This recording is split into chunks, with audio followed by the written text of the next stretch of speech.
بسم اللہ الرحمن الرحیم قل للمؤمنین یغضوا من ابصارهم صدق اللہ العظیم۔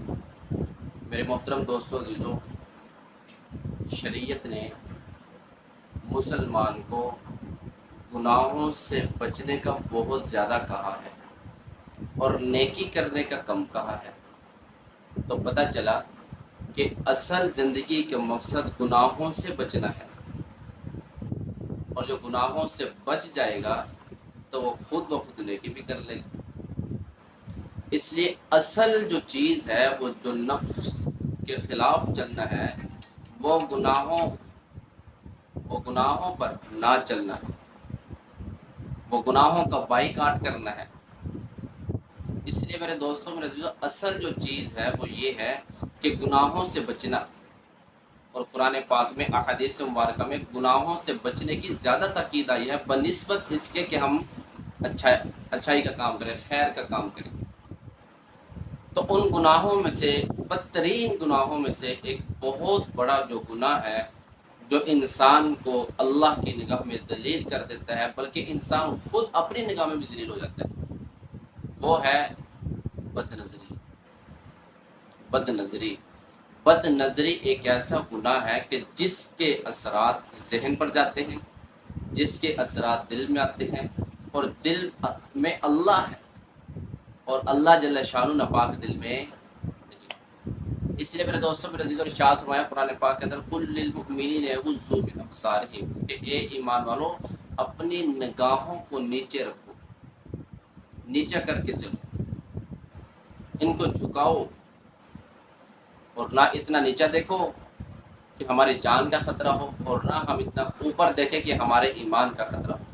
بلکہ اللہ تعالیٰ نے قرآن پاک کے اندر نماز کا حکم دیا ہے، تو حدیث مبارکہ کے اندر اسی تشریح آئی ہے بہت زیادہ۔ تو اس میں اللہ جل شانہ نے جو ہمیں نماز کا حکم دیا ہے، اب جو نماز کا طریقہ ہے اس میں کیا ہے؟ اس میں ہے کہ جب ہم قیام کی حالت میں ہیں تو ہماری نظریں سجدے کی جگہ پر ہو۔ اب اللہ جل شانہ ہمیں بازار میں چلنے کا طریقہ بتلا رہے ہیں کہ اگر تم بازار میں چلتے ہوئے اتنی نگاہ اٹھاؤ گے جتنے سجدے کی جگہ ہے تو تم آرام سے چل سکتے ہو، تم سے بد نظری نہیں ہو سکتی۔ یعلم خائنۃ الاعین وما تخفی الصدور، کہ اللہ جل شانہ آنکھوں کی خیانت ساتھ چلنے والے کو نہیں پتا کہ اس نے بد نظری کی ہے، اللہ اس کو بھی جانتے ہیں۔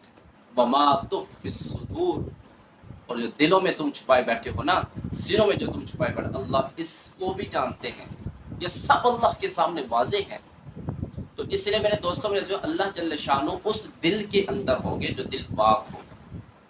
جیسے ایک بالٹی ہے، اس بالٹی میں 4 پائپ ہیں، ایک پائپ سے دودھ آ رہا ہے، ایک سے شہد آ رہا ہے، ایک سے آب زمزم آ رہا ہے، اور ایک سے پیشاب آ رہا ہے۔ تو اس بالٹی کے اندر جو کچھ بھی ہے ان میں سے کوئی اس کو نہیں پیے گا۔ وہ کہیں گے اس میں پیشاب ہے، وہ شہد کو نہیں دیکھیں گے، وہ دودھ کو نہیں دیکھیں گے، وہ آب زمزم کو نہیں دیکھیں گے، وہ کہیں گے اس کے اندر پیشاب ہے۔ اسی طرح میرے دوستوں، دل کے اندر 4 راستے جا رہے ہیں۔ آنکھوں کا راستہ ہے، ذہن کا راستہ ہے، کان کا راستہ ہے، زبان کا راستہ ہے۔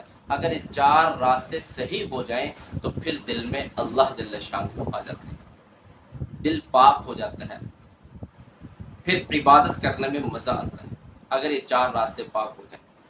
تو اس لیے ہم نے اپنی زبان کو پاک کرنا ہے، ہم نے اپنی آنکھ کو پاک کرنا ہے، ہم نے اپنے کانوں کو، اپنے ذہن کو پاک کرنا ہے۔ اور ان ساری چیزوں کو بگاڑنے والی جو چیز ہے، ان کو برباد کرنے والی چیز ہے، وہ نگاہ ہے، وہ نگاہ ہے۔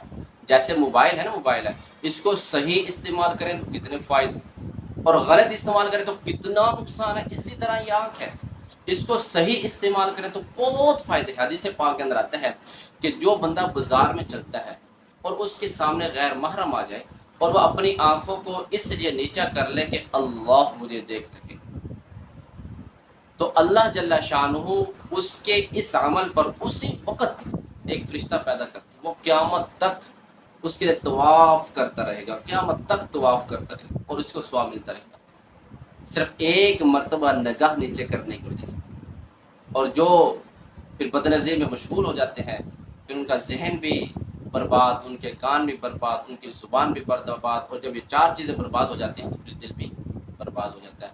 وہ کسی نے کہا تھا شاعر نے، نظر کے چور کے سر پر، نظر کے چور کے سر پر تاج ولایت نہیں ہوتا، جو متقی نہیں ہوتا وہ ولی نہیں ہوتا۔ السلام علیکم ورحمۃ اللہ وبرکاتہ۔